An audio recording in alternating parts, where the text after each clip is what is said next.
দর্শক, অবশেষে প্রকাশিত হয়ে গেল রিয়াল মাদ্রিদ ও আল হিলালের ক্লাব বিশ্বকাপের ম্যাচটির সময়সূচি। হ্যাঁ দর্শক, আল হিলাল বনাম রিয়াল মাদ্রিদ যে ম্যাচটি অনুষ্ঠিত হওয়ার কথা সেই ম্যাচটির সময়সূচি প্রকাশ করে দিয়েছে ফিফা কর্তৃপক্ষ। তাই আজকের ভিডিওতে রিয়াল মাদ্রিদ ও আল হিলালের ম্যাচটি নিয়ে থাকছে বিস্তারিত আলোচনা, তাই ভিডিওটি সম্পূর্ণ দেখতে থাকুন। 2025 সালের জুন মাস থেকে উঠতে যাচ্ছে ফুটবলের বড় আসর ক্লাব বিশ্বকাপ, যেখানে ইউরোপ থেকে শুরু করে আমেরিকার দাপটে থাকা ক্লাবগুলো একে অপরের বিপক্ষে লড়াই করবে ট্রফি জেতার জন্য।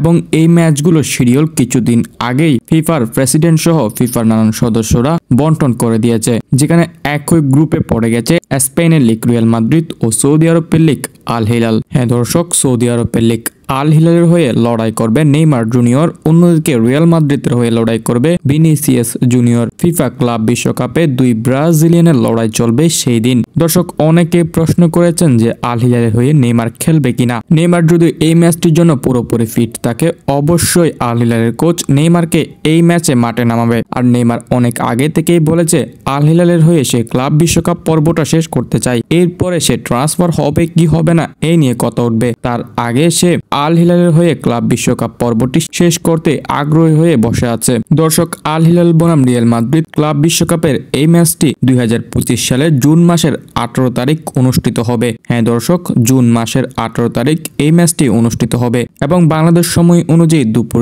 3টা বাজে এই ম্যাচটি মাঠে গড়াবে। ফলে বাংলাদেশের মানুষদের জন্য খুব সহজ হচ্ছে এই ম্যাচটি দেখার জন্য। রাত জেগে বসে থাকতে হবে না, দুপুর 3টায় এই ম্যাচটি অনুষ্ঠিত হবে বাংলাদেশ সময় অনুযায়ী। দর্শক, ম্যাচটি আপনারা স্পোর্ট জি5 কিংবা ফুটবল লাইভ এইচডি অ্যাপ, এই দুটি অ্যাপস থেকে যে কোনো একটি অ্যাপসে একদম নিশ্চিন্তে লাইভ দেখতে পারবেন। তো দর্শক, ক্লাব বিশ্বকাপে ভিনিসিয়াস জুনিয়রের রিয়াল মাদ্রিদ নাকি নেইমার জুনিয়রের আল হিলাল, কোন দলটি আপনি সাপোর্ট করবেন তা অবশ্যই কমেন্ট বক্সে জানিয়ে দিতে পারেন।